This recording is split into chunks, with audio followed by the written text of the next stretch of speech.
Hello दोस्तों। आज की कहानी है घूंघट। अरे रानी, ओ रानी, सो रही हो क्या अभी तक? रानी की जेठानी जोर जोर से चिल्ला रही थी घर के आंगन में खड़े होकर। या रानी यानी मैं। तभी मैं भागती हुई अपने कमरे से निकली और बोली, दीदी आ गई मैं। जेठानी बोली, तुम्हारा नाम रानी है? तुम रानी नहीं हो।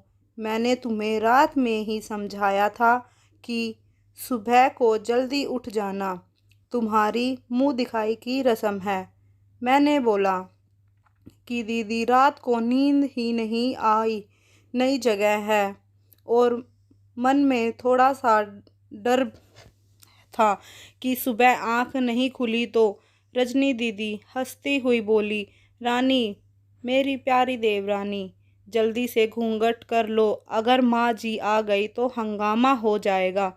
मैंने घूंघट किया ही था तभी माँ जी वाह आ गई और कड़कड़ाती आवाज़ में बोली, चलो अब क्या यहीं गपशप मारती रहोगी तुम दोनों?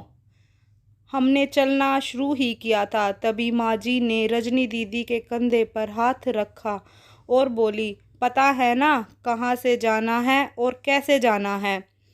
माँ जी ने बोला कि जब भी कोई बड़ा तुम्हारे सामने खड़ा हो तो तुम हमेशा घूंघट में रहना और कम से कम अपने बड़ों के सामने आना और बिना घूंघट के तो कभी नहीं। रजनी दीदी कुछ बोली ही नहीं, बस अपना सिर हिलाकर हाँ बोल दिया और मैंने भी बस अपना सिर हाँ में हिलाया।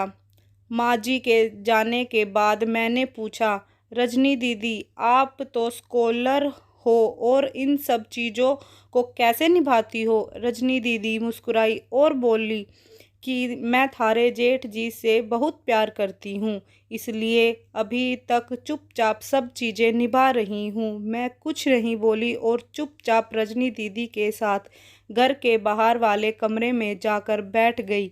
वहाँ पर एक पड़ोस की आंटी जी बैठी थी।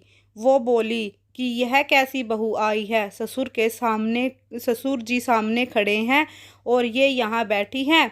मुझे कुछ समझ ही नहीं आया। या मतलब रजनी दीदी बोली कि आंटी जी अभी नई बहू है, यहाँ के रीति रिवाज सीखने में थोड़ा समय लगेगा। रजनी दीदी मुझे वहाँ से उठाकर मेरे कमरे में छोड़गी। 6 महीने यूं ही छोटी छोटी चीज़ों में बीत गए। फिर एक दिन मैं राहुल के साथ साड़ी लेने गई। राहुल का फ़ोन आया और वो दुकान से बाहर बात करने चला गया। साड़ी की दुकान पर मैं बेधड़क होकर साड़ी देख रही थी तभी साथ में बैठे हुए अंकल जी खांसे। एक बार, फिर 2 बार, फिर 3 बार। मैंने साड़ी वाले भैया से बोला कि भैया इन अंकल जी को पानी दे दो, बहुत खांसी हो रही है इन्हें। अंकल जी भड़क उठे और बोले, क्या बदतमीज़ लड़की है, ये कुछ शर्म लिहाज है या नहीं?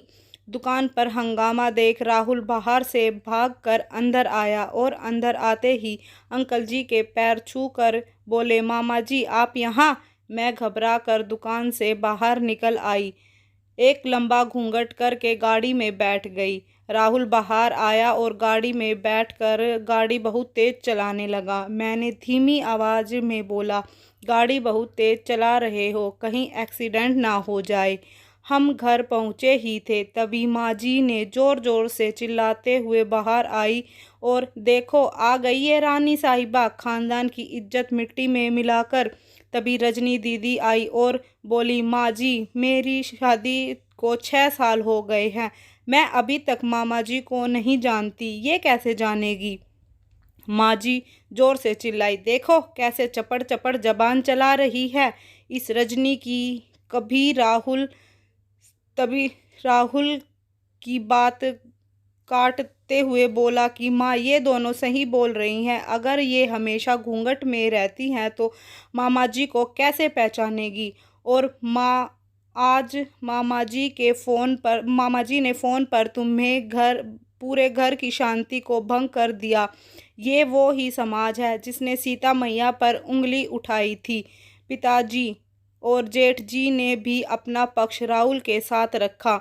माँ जी थोड़ी देर सोचने के बाद वापस रजनी दीदी और मेरे पास आई और बोली कि तुम दोनों को अपनी मर्यादा पता है। मुझे उम्मीद है कि तुम कभी भी मेरा सिर शर्म से नीचे नहीं झुकने दोगी। हम एक ही परिवार के सदस्य हैं, हमें हमेशा साथ रहना है। अच्छा वक्त हो या बुरा वक्त हो, हर सदस्य को अपनी मर्यादा का पता है। माँ जी ने मुझे और रजनी दीदी को गले लगा लिया।